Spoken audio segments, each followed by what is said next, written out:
Welcome to the Recovery Toolkit Podcast. I'm Richie. I'm going to be your host.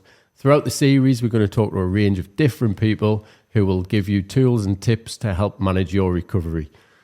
The podcast itself is being brought to you by Epic Restart Foundation, who are a national charity who support people to rebuild a positive life after gambling harm. So welcome back to the Recovery Toolkit Podcast. Today, I'm joined by Charlie Morrison. And do you know what it is, Charlie? I've just seen some of your stuff on social media and it just become ever more present on my feed.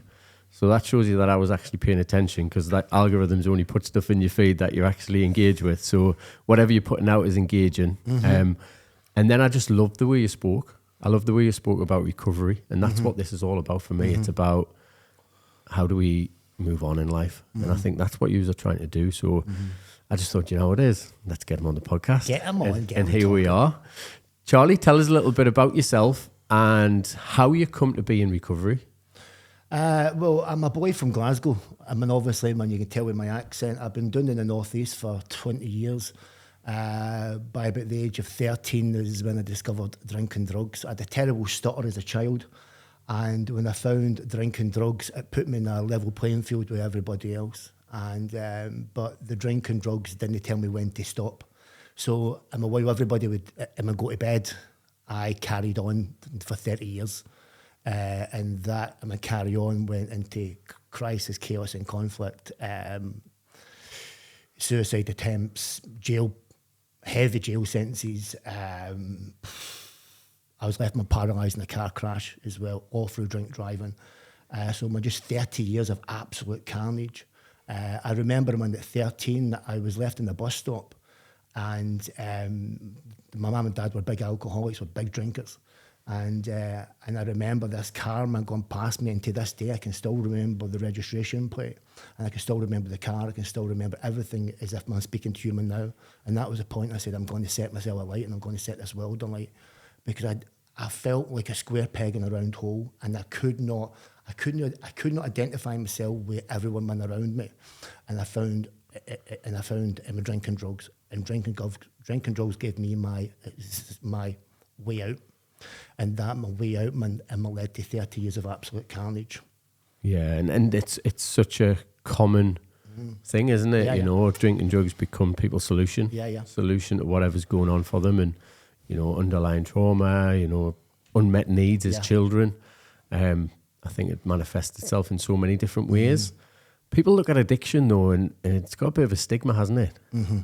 How do you think we go about trying to break that stigma?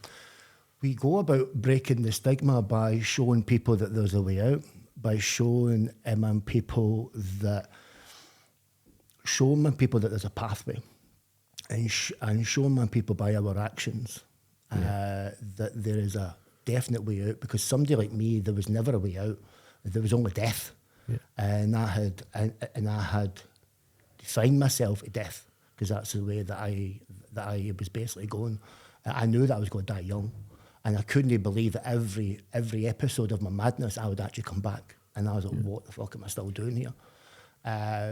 Until I got to 46. So the answer to your question is, I feel that I have got a duty of care to show people that there is a way out, that there's the young Charleses out there, there's a young Charlies, that there's the Richies out there, the young lads at 13, that there is a way out. And so I feel as if I've got a duty of care now, because it's been passed down to me that there is a definite way out, and I take this very, very seriously. Something you mentioned there, Charlie, I'm going to jump on. No. You mentioned action. And, I said, how do we break it? You said, by taking action. I think that's so important. Like in this recovery space, a lot of people will say to me, how did you do it? Or how did you change your life? How did you move on? And the only way is to take action, isn't it? So many people want to talk about taking action without ever taking action, and I think that's so important. So if somebody was, in a place where they needed help, support, how did you find it? I found it by complete and utter accident. The last thing I tried was the first thing that got me well, and that was AA, the fellowship. And I think the reason that I identified with the fellowship so much was because of the spiritual action, actually, was that spiritual experience, that spiritual awakening that they were talking about.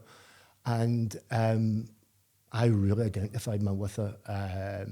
It really resonated with my soul. I didn't so much resonate with people in AA. There's only a very few people that I can count on one hand when the amount of people like me. And I'm not being arrogant here. What I'm saying is that people who have experienced this spiritual experience or this spiritual awakening, because I didn't just wake up. I didn't go to AA to just play about with it. I went to AA to get women sober, and not just sober, because when sober has a connotation that I'm sobering up. I never went to get sober. I went to reclaim my life. And you know what I mean? I had 30 years in the madness. I just wasn't a big drinker or someone that could drink man safely. I was none of that. So when I went to AA, when I went to mean business, and I found it by complete accident, I was part of a sea-dipping group, and a guy had mentioned this AA. I knew nothing about AA, and I was like, who does he think he is? Telling me I'm an alcoholic, do you know what I mean? I was like that. And then 3 months later, on the 2nd of November, 2022, I come off another 4-day carnage. And I remember this guy, and somehow I managed to get him my number, and he physically, mentally, dragged me to AA and basically saved my life. And I have been... What was that moment when you knew? You know, you said you came over by chance, you were seeing group, someone was talking about AA, you went on a bit of a bender for a few days. And then that day you woke up, what was different? Well, I was in my back garden and I was crying my eyes out again. I was crying my eyes out because I couldn't understand why I had got here again. Why have I got here again? 4 days of mayhem. Why have I got here again? And this guy, phoned me up after I tried to get hold of him. And he said, Charlie, there's a meeting tonight. Do you want to go? And I was like, no, because I'm sweating. And somewhere in the deep recesses of my soul, there was still a little spark of light. And I said, yeah. And that guy came and got me and took me to AA. And I identified immediately because I thought I was the only person in the world that lived the way that I lived. Because I went into isolation and all this stuff. I didn't know that there was other Charlies. I didn't know that people blanked out for 30 years. I didn't know that other people were causing as much crisis and chaos and conflict as what I was. And I went into this room of about 30 people, and people started to tell my story. For the first time in my life, I didn't just join people. I joined a tribe instantly. I joined people because I was like, and the sharer, I remember telling my story, and I was like, what's this about? And I knew instantly, I was like, this is it. No, I didn't know how much I was going to do, but I knew something had clicked. Even depressed and sweating and crying my eyes out that night, I knew then when it was game on, and it's been game on ever since. Yeah, and I love that. I think you said a few things in there that I want to pick up on. Yeah. You said spiritual awakening. Mm-hmm. That's quite scary, isn't it, for some people though? Go to AA and there's a spiritual awakening and everyone's going, what the fuck are you on about? Absolutely. You know, what is the spiritual awakening for you? How would you describe that? Absolutely. And what it is I have had blinkers on for 30 years, right? I have been walking about blind. And while other normal people can walk about and they can identify with this my life and they can go on about, I couldn't fit in. So I feel as if I had blinkers or scales on. And my spiritual awakening happened when someone had took my blinds off, and I was like, for the first time, I was like, what is this? A wee story. Me and Claire went over to see a sunrise. It was my first ever sunrise. And I looked at this, my sunrise, over in Blackhall, in my rocks, and I looked at this in my sunrise. I was about 3 months in.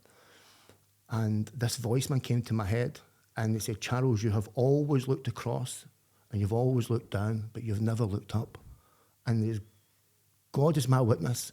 And I was like, okay, now. And this sunrise just came up from Blackhall, my rocks, and I was like, there you are, there you are. And that has been happening, not just every week, but every day that I wake up is a spiritual experience, because I don't just wake up. I wake up.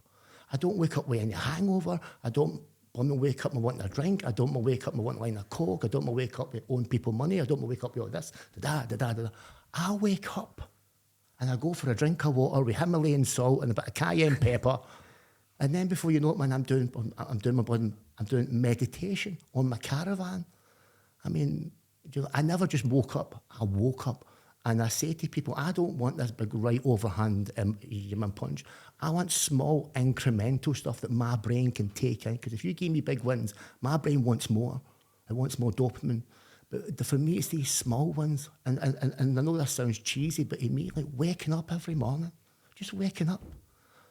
Normal people may not get that, but waking up and breathing and being thankful that I'm alive.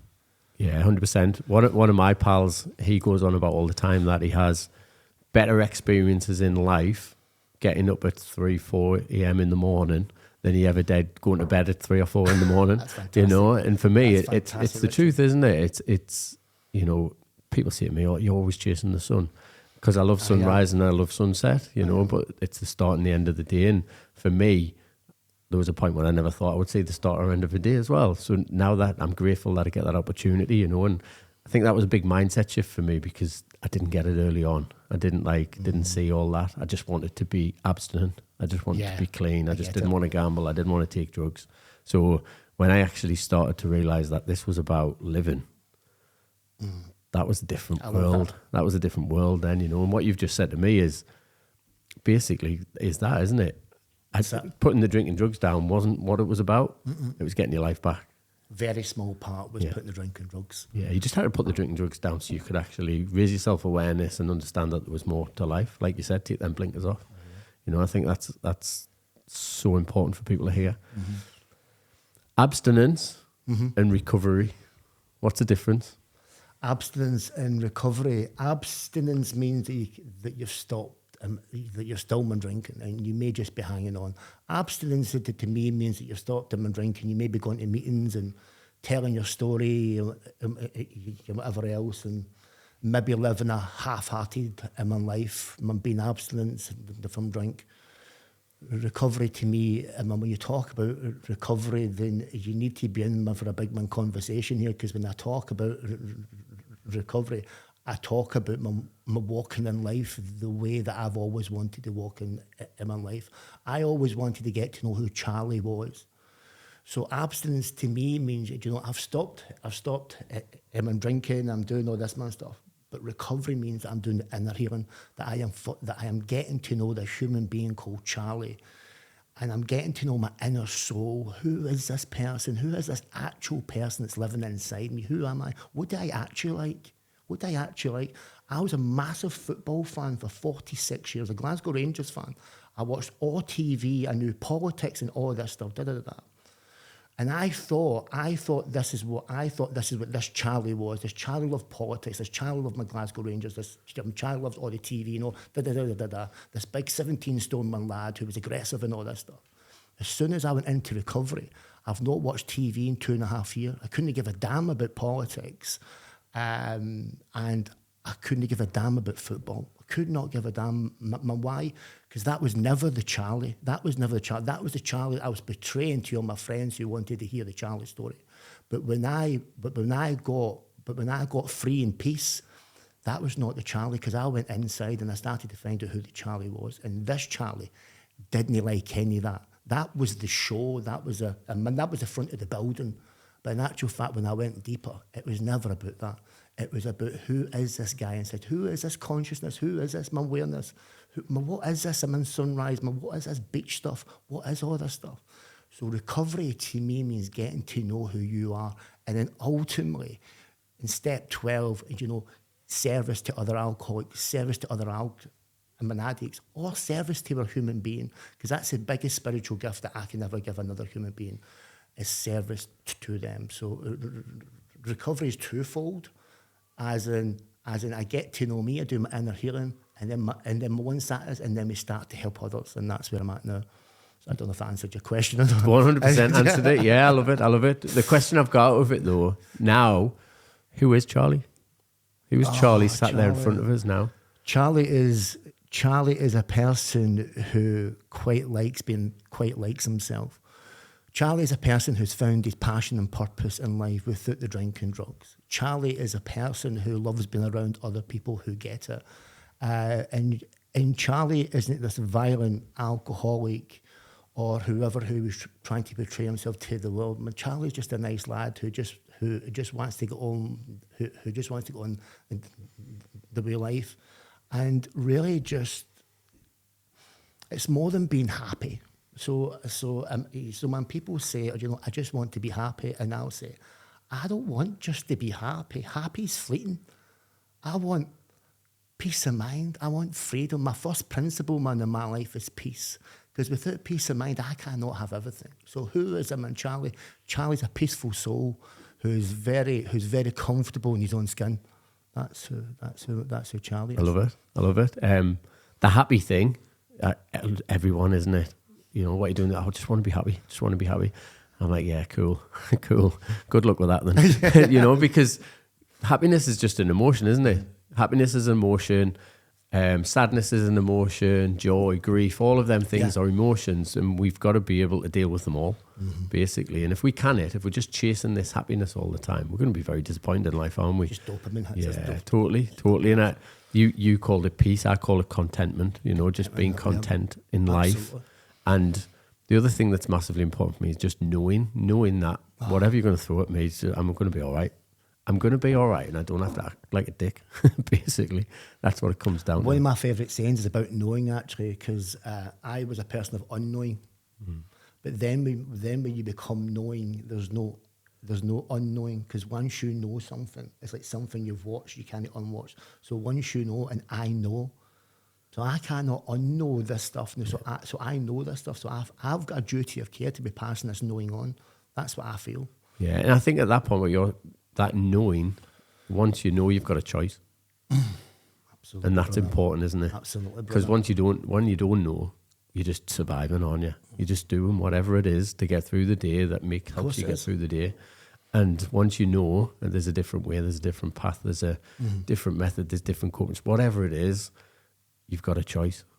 And I think choice is so important, you know, but creating enough space in your life to be able to choose is where the magic happens, I think, you know, because without actually stopping and creating a gap or a space, we call it minding the gap. So mind the gap between, you know, trigger or first thought and then action, and having the ability just to stop and do nothing first, and then think and choose what you want to do next is a gift, isn't it? Oh, without doubt. Just the gift of having the choice. Yeah. The gift of Greatest just gift of having a life. choice, because I never had a choice, because I was so unknowing. Yeah. I was unknown, so I never had a choice. I only knew what I had to get. I had to manipulate. I had to lie. I had to become that person to get what I had to get off of you. If you had what I had to get that. So what was I going to do? I was going to use all the tricks in the book. Yeah. But then when you become knowing, and as you talk about these choices, I mean, they will have choices. And when people relapse and all that stuff, I will talk them through their day. Talk me right back through your morning and tell me where this started. And I will guarantee you, man, it comes from blooming waking up in the morning and making the wrong choice, or the wrong thought, man, comes, and then you act in that. And I will go, but when your soul is screaming at you, I want recovery, there isn't a chance of relapse. There's no chance, because your soul demands this. It demands it like it wants air. That's what recovery is. And, you know, it demands this life. Charlie, so if I was to ever relapse, which I never will, it'd be like putting the blinkers back on. And I've got no chance of putting these blinkers back on. Because once you know, man, you know. Yeah, and lapse and relapse is part of the journey for some people, isn't it? It's part of the journey. Sometimes it takes a long time. What I love about what you just said there, Charlie, was I know I'll never relapse. Never. You know, and whether you did or you didn't, or you do or you don't, whatever happens in the future happens in the future. But the fact you're sitting there now saying, I'm not going to do that, that's a story you're telling yourself that is confirming time and time again. Every time you see it, you know, the language that you use there is very sort of stern with yourself. This is my belief. This is my new belief. You know, and I think that's really important, because the internal dialogue we have with ourselves is so strong, isn't it? When I'm in AA, I call myself a recovered alcoholic. And there's no many people that will call themselves a recovered alcoholic. I will. Because I am recovered. In actual fact, I'm more than that. I'm more than those in my words. I'm more than recovered. I'm more than that. Yeah.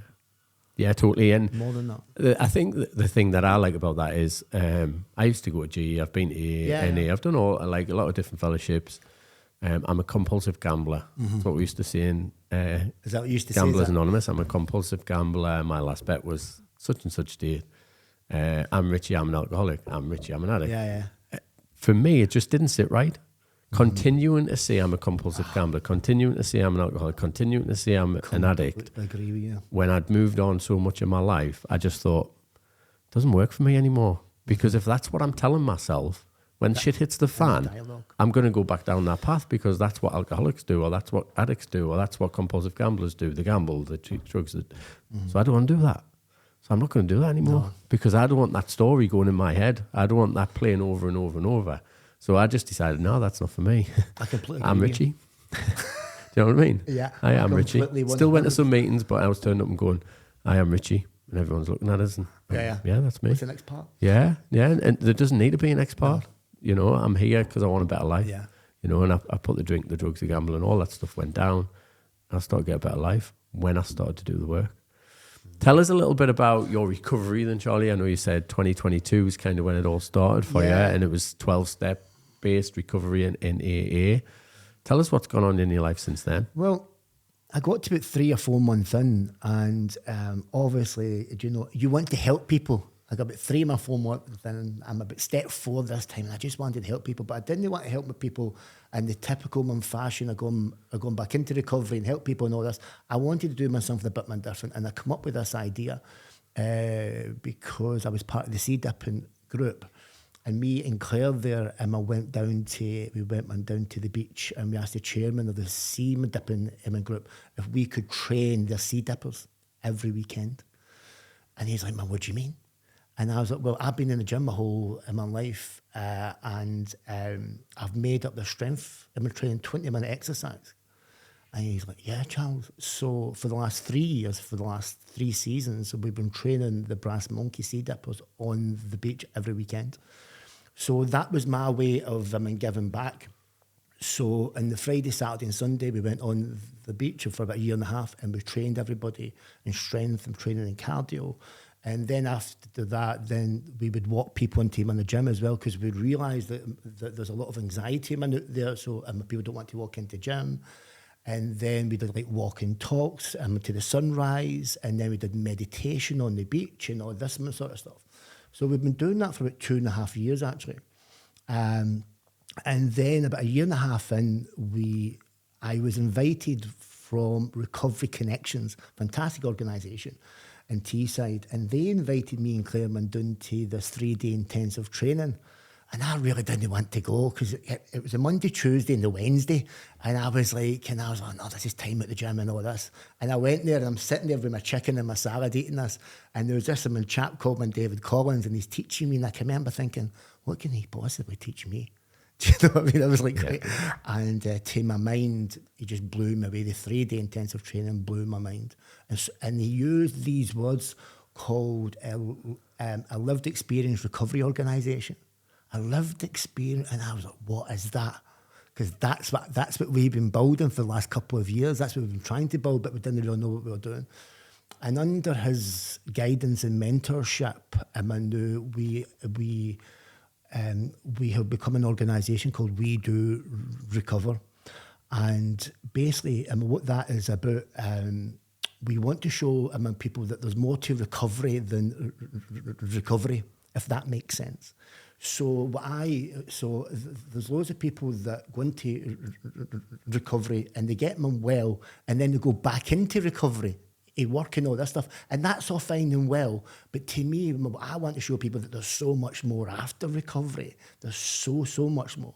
So we've just launched our timetable, and so on the Monday we do a recovery coaching meeting, and that's on a Monday. On the Tuesday, we do meditation meeting and meditation and drumming. On the Wednesday, we do Tai Chi and Qigong. And then the Wednesday night, we do another recovery coaching meeting. Then on the Thursday, we do on Thursday staff training, and that's where I'm and David Collins and the recovery coaching. Friday, we do my walk and talk recovery meetings on Seaton Carew Beach. And then Saturday, we end it with the training on the beach. And then underneath all that is the one-to-one recovery coaching. So that's our new organisation that we've just launched. So it's just brand new, and it's to show, and it's basically, so all that stuff is the kind of window shopping stuff.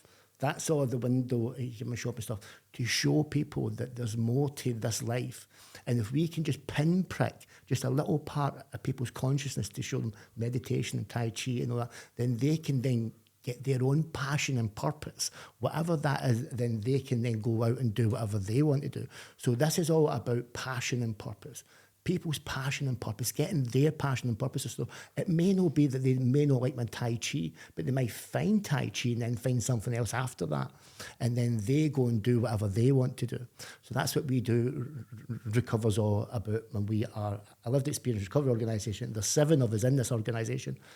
And it's to show people in recovery that you can walk this life and you can do this, but you just need to put the blooming work in. Yeah, and totally. That's it. I love that. We've got to put the work in. That's the top and bottom of it. Everything you said there, it could have been me saying about what we try and do with Epic. It's very similar. I know you work in the recovery space. Epic Restart Foundation was all about, what's next in life. That's ultimately what's about. How do you find your passion and purpose and go and live a life that you don't need to escape? That's one of my favourite sayings. If I can create a life I don't need to escape, then why would I ever need to go back? That's beautiful. And for me, I think that's what it's about. There's lots of treatment, there's lots of rehabs, there's lots of clinical interventions. There's so many different pathways to recovery now, which is great. It's fantastic. But I think for me, the bit that lights me up is when somebody goes and creates a new life for themselves. And that's it's such a beautiful thing to see in people, isn't it? It's just people going on and, like you said, finding out who Charlie is. I had to go and find out who Richie is. And I think anybody in recovery, that's what it's about, Find your true, authentic self.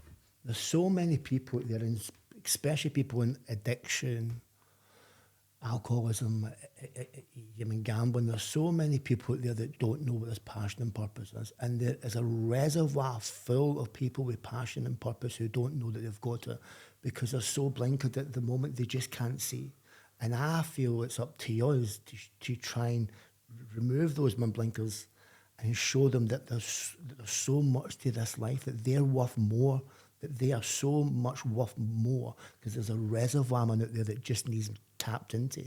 And people like me and you and Epic and whoever else and David Collins and that, it's to show people. It's to show people that there's so much more to this life if they walk into recovery and not abstinence. Yeah, totally. I think the other thing that just hit us there was what you're talking about there has absolutely nothing to do with addiction. It's got nothing to do with drink. It's got nothing to do with drugs or gambling or whatever it is that your sort of thing of choice is. It's got to do having a better life, hasn't it? And I see a lot of the time to people that I'm so grateful that I had drink, drugs, gambling, because them all things served us for a period of time.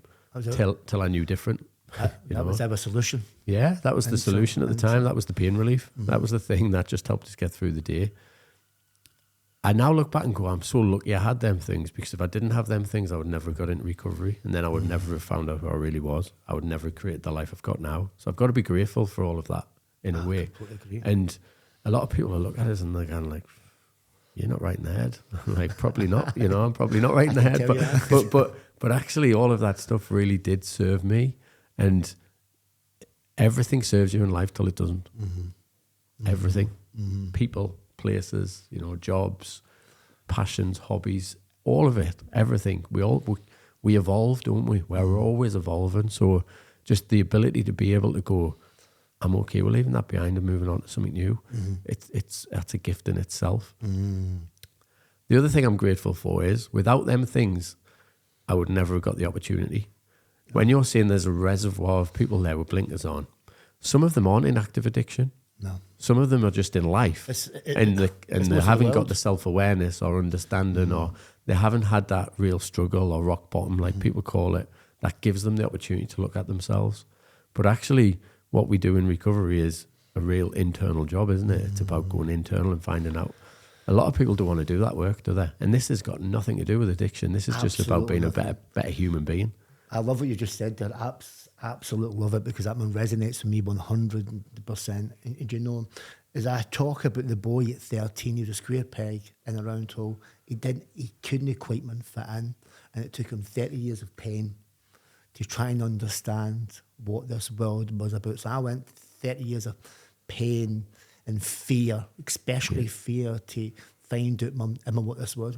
Loads of people go to the grave not being able to find out what this world can actually offer you. You know, I've had friends and loads of family who went to the grave early, real early, 17, 18-year-old nephews, and cousins. And I feel extraordinarily grateful, but not as an ex-addict. I feel extraordinarily grateful as a human being for the stuff that I went for. Because if I was to just no go through addiction or just be like a normal person, I would never have woke up to the person I've woke up to. I was always supposed to wake up. That 13-year-old boy was crying to wake up, but he could never understand the world because everything around him was just wasn't making sense. So that 30 years of oblivion had to happen so that stuff could make sense when I walked through it. And I was like, this is what this is about. It's about waking up. It's about this whole life is about a spiritual experience. You know, we can talk about the mind and the body till the cows come home. But to me, the bigger picture in this in my life is about the blooming spiritual experience that most people miss. So because of that 13-year-old boy who was crying to wake up but couldn't understand this blooming world, it took him 30 years to walk me through it. But I am one of the most grateful persons in the world that I can sit here and tell the story of me waking up and finally seeing all the distractions and all the behaviour of what this world is. And I can stand in the supermarket going, fucking hell, what's going on here? Do you know what I mean? And sometimes I feel so lonely because I want to shout from the rooftops. Can you not see? Do you know what I mean? Yeah. So it's not about my addiction, Matt. You're definitely right. But this life, to me, is about the spiritual awakening. Yeah, and you mentioned your timetable that you've got. We do recover, you know, the journey you have been on and kind of what you've developed now. And so I've been involved in health and well-being, was a personal trainer, worked in gyms, done all that sort of stuff for the last 20 odd years. It's very holistic. You know, what you're talking about there is very holistic. Tell us some of the benefits of some of them things that you mentioned, you know, your sound baths, your meditations, your Tai Chis, your Qigong. So the kind of benefits of all this, really, to me, is about this internal healing. This internal healing, and then I can look at the world externally.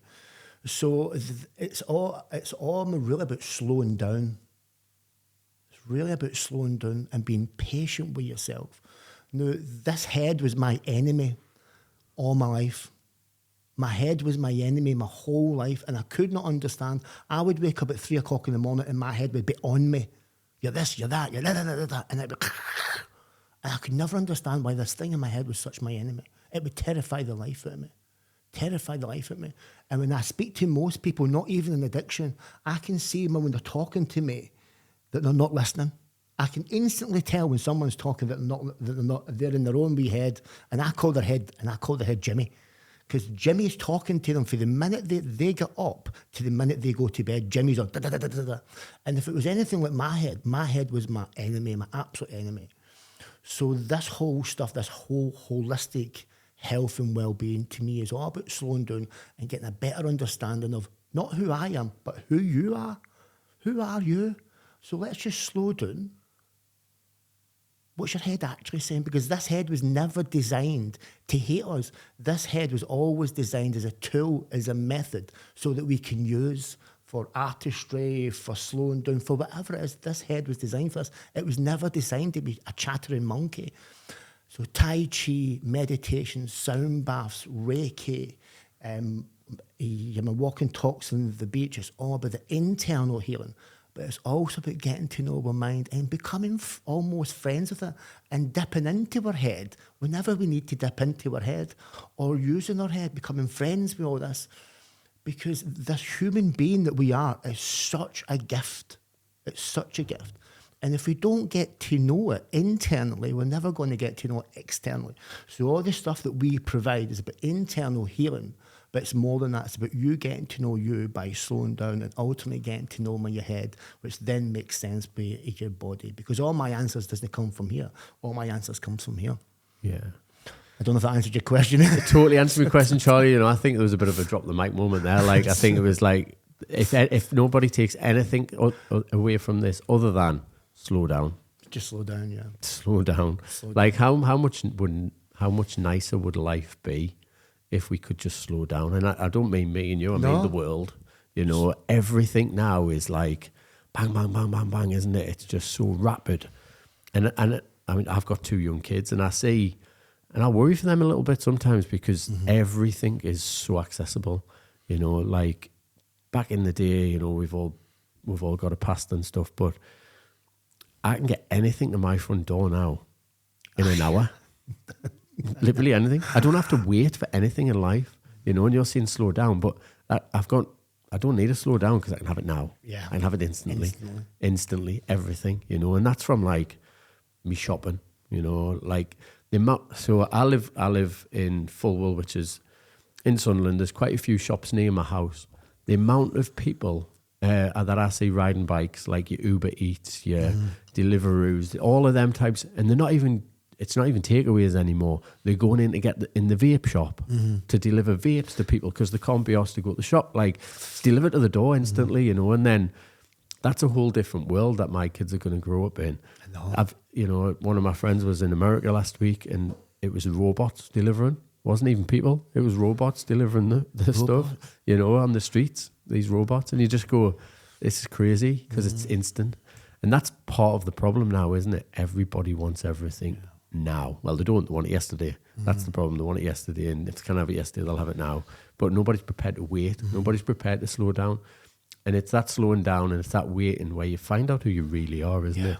It really is. I remember being in a AA meeting, and I was about 3 years in recovery, and I said something along the lines of, do you know what it is? It's lovely now in my life that I sometimes can sit in a little bit of discomfort and pain, and I don't need to act. Yeah. And everyone jumped on us. Whoa, that's a dangerous place to be. You shouldn't be there. Like, that's relapse waiting to happen, blah, blah, blah. And I was like, all right, if that's what you think, that's fine. That's your opinion. But the ability to sit in discomfort for me without needing that quick release or, dopamine hit, or like you said before, whatever, just to be able to sit in it and just go, do you know what it is? It's going to pass. I'm going to be all right. Don't do anything. Like, it's a different world, isn't it? And people, loads of people comment on my Facebook, my Instagram, your life's brilliant. How do you do it? Da, da, da. And I'm like, yeah, you don't really see what really goes on. Do you know what I mean? That's the highlight reel. But actually, there's a daily challenge for me of going, just slow down, stay in tune with your authentic self, understand who you really are. And you called it Jimmy, the head. I call it the twat. Yeah. The twat comes back, that's a reality for me. The twat comes back, and I've got to keep him up here sometimes, And it's that ability not to react. Yeah. Because I would react, like someone sent me a text message, that text message when they get to my phone, and I was already reacting 1 to 10. And that ability not to react and sit and exactly what you said, in that discomfort. 'Cause it's all right to sit in discomfort, not even pick up my phone and really go, what is this actually about? What is this actually telling me? And I may not get the answer there, but it will come. It will come if I'm patient with myself. And I take a deep breath, and that's really what all this is about. Peace of mind, getting to know yourself and just having a moment. That's really what it's about. There's no big power in all this. There's no big, I'm doing them as something other people aren't doing. I just learned to slow down, and I learned to appreciate. I learned to appreciate what was around me. I learned to appreciate the sunrise for the first time in my life. Now, I didn't know that sunrise had been rising every day. Do you know what I mean? It's like, I just took it for granted. But when you actually go and you look above and you go, has that always been there? Is that awareness, isn't it? Have you always been there? And if you've always been there, do you know what I mean? That awareness.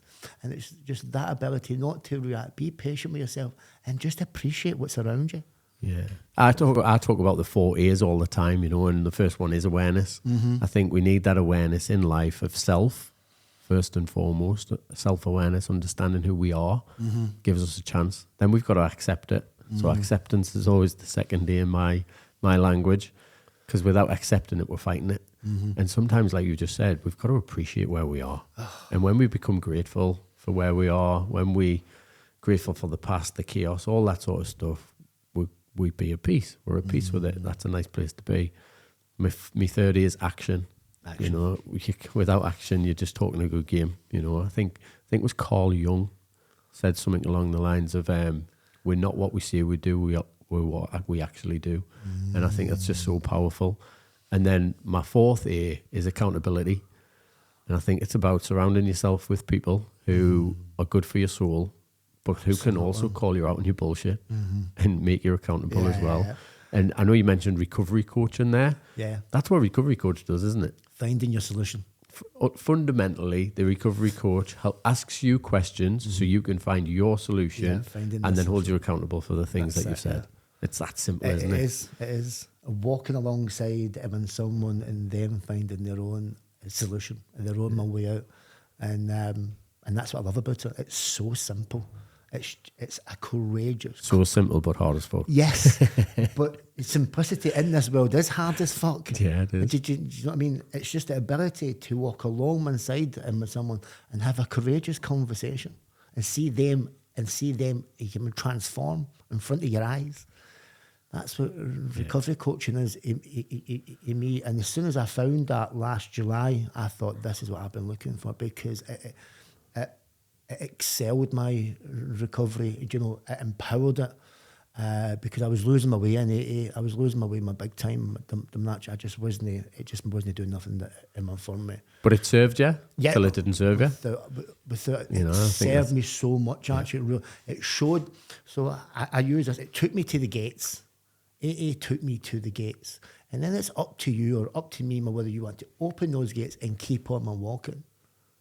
Yeah, 100%. Do you want to keep on walking? No. So most people in AA or any whatever will go to the gates, and they're happy at those gates. Abstinence. They're happy at the gates. Fill your boots. Stand at the gates for as long as you want. It's your recovery. I want to swing those. I want to kick the gates opened. And I want to keep on walking. And that's what I've done. I've just kept on walking. Now, if you'd have told me 2.5 years ago that we'd be building our own them in charity, you know, a lived experience recovery organisation, I would have told you you're off your head. I'd have told you you're absolute nuts. If you told me that I'd be meditating for 20 minutes every morning, I'd be like, what's meditation, you hippie? Do you know what I mean? What's a sound bath? What's Reiki? What's all this alternative stuff? In actual fact, it's not alternative. It should be mainstream, but it's alternative because most people don't understand it. Yeah, and I'm all over that as well. I think it's so important. You said something earlier, be courageous. That's what it takes, isn't it? To try Reiki, to try going in the sea, to try sound baths, to try this stuff, you've got to have a bit of courage because it's not the norm. You know, and you're saying there, it should be the norm, but it's not the norm. All of this stuff, I think, should be in schools, should be, you know, part of the curriculum, but it isn't. But as you said, the simple stuff. This is the simple stuff. All that out there's the hard stuff. Distraction, stuff at your store within an hour. High dopamine stuff. Do you know what I mean? To take time for myself, to go a walk down to the beach, to go in the water. Do you know? We try and teach my people meditation. Most people can't sit with themselves for any more than 30 seconds. Me. Do you know what I mean? I learned to sit with myself. I put my phone on timer for 3 minutes. This was a year and a half ago because I did step 11 and all that stuff. And it was like no one spoke about my meditation at 8 a.m. and this step 11. No one spoke about it. And I thought, I need to get to know this because I need to slow Jimmy down. This is what it was all about. To get inside of Jimmy this. And a year and a half ago, I put my phone on timer for 3 minutes because I believed that you cannot have structure if you don't have discipline. Discipline always needs to come on first and then structure will follow. That's what I believe. So I put my phone at 3 minutes and I sat there for 3 minutes and my head was going da-da-da-da-da. And then I did it the next day for 3 minutes and my head's going da-da. Within that month, I'd moved the timer up to 4 minutes. And within the next month, I'd moved the timer up to 5 minutes. And now I do 20 minutes every morning of just sitting with myself, getting to know me because I deserve 20 minutes. This human being deserves that time in the morning before I go outside my house, before I go anywhere. This human being, Charlie, deserves this time. He deserves to be known and he deserves a voice. He deserves this inner healing. He deserves this. So this is why I did the hard work a year and a half ago to just sit with myself and just be patient with myself. And all these mad thoughts are going to come and they're going to go. But I know these thoughts and all these thinkings aren't true. I know this. Now, these thoughts and these my thinkings are never Charlie, but I thought they were for 46 years. I thought these thoughts and all these feelings were me until you realise it's just garbage, just absolute garbage. They come and go. Yeah. So a year and a half ago, I added discipline and meditation, and that added structure, and I do that every morning without my fail because this human being deserves that, man. 20 minutes before I give anybody anything of my time, whatever, I take my time because it's not selfish, it's selfless. To get to know this human being. I've just ranted there, haven't I? No, I love it. Do you know when we talk about passion and purpose? That's it. Like that's it. Just ranting there with there's the show, Charlie. There you go. But the thing I love most about that is it was 3 minutes, it was 4 minutes, it was 5 minutes. It wasn't, I'm going to meditate for 20 minutes a day. Because your head falls off, doesn't it? I can't do it. You then create a new story that actually I can't do that. But actually 3 minutes, that's manageable. 4 minutes. Let's progress it. Took me a year. Step by step. The problem in society is everybody wants to miss all them steps out and go from the beginning to the end as quick as possible. But doing the work, I say all the time, got to do the work. That's the work. Sitting there when it's hard is doing the work. Yes. And it doesn't have to be about meditation. It can be about all kinds of stuff. It can be about challenging Jimmy. It can be about anything in life, but you've got to sit and do it when it's not normal or comfortable to do it. You've got to sit and do it. And like you say, discipline, you just got to keep doing it. Because without that practice that you've went through, you would never be able to sit in the bad times. No. Do you know what I mean? Everybody's like, I only need the meditation when my head's falling off. I only need the meditation. You don't, do you? You need it daily. Need it every day. You need to be doing that sort of stuff. And whether it's meditation, breath work, getting in the sea, whatever it is, you've got to find your thing, haven't you? You've got to find your thing. Absolutely. And I think that's so important. Something, I'm going to finish with this, Charlie.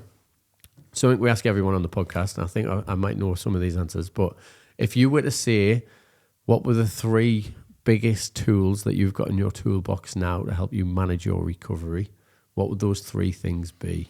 The 3 things to manage my recovery would be peace of mind. How do you get that though? Because peace of mind's important, but how do you get it? By slowing down. Simple. Everything that we have spoken about there. Slow down. Easy peace of mind. Slow down. Just slow the fuck down. Whatever you're doing, whatever decisions you're going to make, whatever decision you're going to make can wait a second. There's no decision that needs to be made instantly. There's no very many of them. There is some in a car that you need to make instantly. Not most decisions need to be made instantly. And if you can learn not to react, and if you can learn just to slow the fuck down and go, right, when does that decision need to be made? When do I need to do this? Just slow down and really get to know who you are. Really get to know who you are. You've been in your body, man, in your mind for so long. You owe yourself to get to know who you really are, not just who you think people want to know who you are.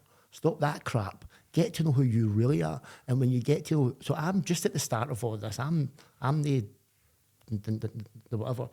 But the peace of mind comes from the minute that I get out of bed. Every morning when I get out of bed, I demand it. I demand it of myself because I'm worth it. I am worth that. I love them words. I am worth it. That's something that's so hard for people to say and accept, isn't it? Second thing. The second thing is connection with others. Definitely. When I went into recovery, connection was I didn't realise it then, but connection was absolutely pivotal that I connected with other like-minded people. I connected with my tribe instantly. And what I would say to anybody who is just about to start their recovery journey, whatever it is, connect at a soul level. Don't just connect with people where you're shaking their hands and you're hugging them and all that stuff. Connect with them. Don't just fucking connect. Connect with their soul.